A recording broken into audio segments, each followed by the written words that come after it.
para pelaku adat.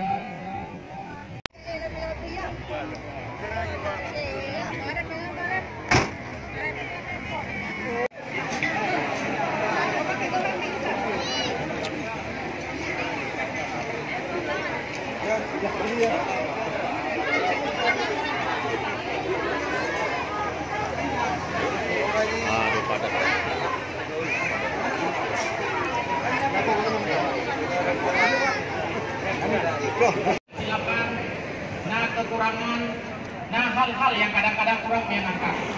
Oleh karenanya dalam silaturahmi bahwa yang sebelumnya adalah merupakan bagaimana dikatakan oleh Rasulullah Sallallahu Alaihi Wasallam, seseorang yang memaafkan orang lain adalah merupakan hal yang sangat baik yang dilakukan oleh seseorang. Mungkin dari kita, dari Baro, dari